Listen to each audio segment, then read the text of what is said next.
बढ़ेंगे अगली खबर की ओर। जब बेंगलुरु शहर में अब आने वाले 2 दिनों तक पानी की सप्लाई बाधित रहेगी, यानी आज और बुधवार और गुरुवार को बेंगलुरु में कई इलाकों में पानी नहीं आएगा। वाटर सप्लाई और सीवेज बोर्ड का यह कहना है कि उसने एक पाइप में लीकेज को ढूंढ निकाला है। इस लीकेज को बंद करने के लिए पाइप का रिपेयर करना जरूरी है और पाइप को रिपेयर किया जाएगा। रिपेयर के कारण बेंगलुरु के कई इलाकों में पानी की आपूर्ति नहीं हो पाएगी। आपको बता दें, BWSSB ने ट्वीट कर यह जानकारी दी है कि 30 जून और 1 जुलाई को कई इलाकों में पानी की सप्लाई नहीं हो पाएगी। वाटर सप्लाई बोर्ड के मुताबिक कई ऐसे इलाके हैं जहां पर पानी की समस्या रहेगी। इसके साथ ही राजधानी तक की पाइपलाइन में कई जगह लीकेज मिली है और इसे सही करने के लिए सप्लाई को बंद करना पड़ेगा।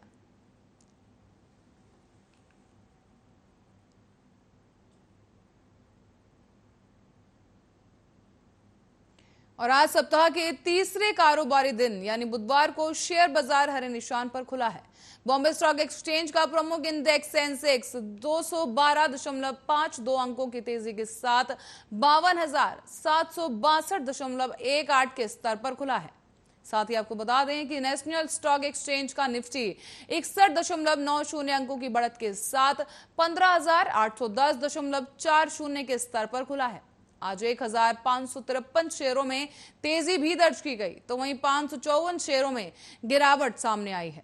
साथ ही आपको बता दें कि 64 शेयरों में किसी तरह का बदलाव नहीं हुआ है। बीते सप्ताह BSE का 30 शेयरों वाला सेंसेक्स 580.59 अंक यानी कि 1.10% के लाभ में रहा है।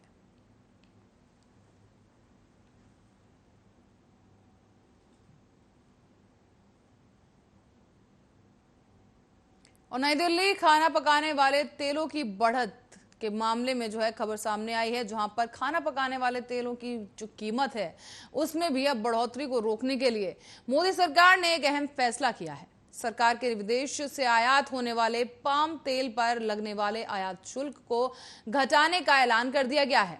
आयात शुल्क की घटी हुई दर से आज से ही लागू की जाएंगी ये दर और इसके साथ ही 30 सितंबर तक ये नई दरें लागू रहेंगी। उम्मीद की जा रही है कि सरकार के इस कदम से घरेलू खाद्य तेल की कीमत में कमी आ जाएगी और फिलहाल जो की कीमत आसमान छू रही है उससे भी लोगों को राहत मिल सकेगी। इसी बीच वित्त मंत्रालय के तहत राजस्व विभाग की ओर से जारी अधिसूचना के मुताबिक अब कच्चे पाम तेल पर 10% आयात शुल्क लगेगा और अभी इस पर 15% आयात शुल्क लगता है, जिसमें अब 5% की कमी का ऐलान किया गया है और इसी तरह से अन्य पाम तेलों पर लगने वाले आयात शुल्क को घटाकर 37.5% कर दिया गया है, जो अभी तक 45% था।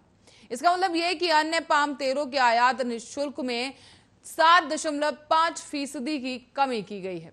उम्मीद की जा रही है कि अक्टूबर से तिलहन फसलों की नई खेप के बाजार में आने की वजह से खाद्य तेल की कीमत में और भी कमी देखी जा सकेगी।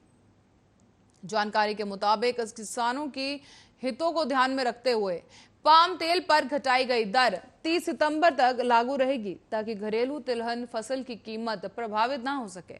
साथ ही किसानों को अपनी फसल का उच्चतम दाम मिल सके, ये उम्मीद की जा रही है।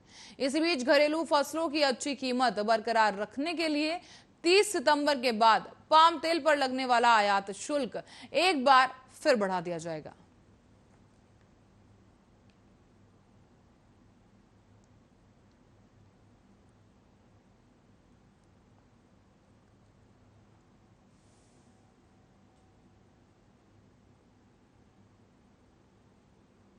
वहीं लंबे समय तक कोरोना के लक्षण रहने से मस्तिष्क के ऊतकों पर असर पड़ता दिखाई देने लगा है। बता दें, ऑक्सफोर्ड विश्वविद्यालय के वैज्ञानिकों ने अध्ययन के बाद ये दावा किया है कि अध्ययन के मुताबिक सूंघने की शक्ति पर नियंत्रण करने वाले दिमाग के हिस्से में कोरोना का असर देखने को मिला है।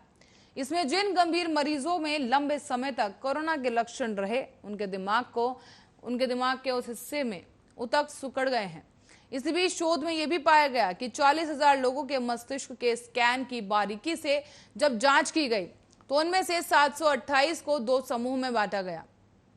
इस दौरान 394 लोग वो थे जिन्हें मार्च 2020 से अप्रैल 2021 के बीच कोरोना हुआ और महामारी के लक्षण अलग अलग समय अंतरकाल तक उनके शरीर पर पाए गए। तो वहीं इसके साथ ही 388 लोग ऐसे भी मिले जिन्हें कभी कोरोना नहीं हुआ। वैज्ञानिक इनके मस्तिष्क की स्कैन की गई और तुलना की गई तो पाया गया कि जिन लोगों में अधिक समय तक कोरोना के लक्षण पाए गए थे उनके मस्तिष्क के एक हिस्से के ऊतकों का आकार अन्य लोगों की तुलना में छोटा पाया गया है। इनमें जिन मरीजों की सूंघने की क्षमता अधिक समय तक गायब रही उनके ऊतक काफी छोटे हो चुके थे। वहीं जो कोरोना से बचे रहे लोग थे उनकी स्थिति काफी सामान्य पाई गई। इस दौरान वैज्ञानिकों का अनुमान है कि वायरस नाक के रास्ते इन मरीजों के दिमाग तक पहुंचा हो गया।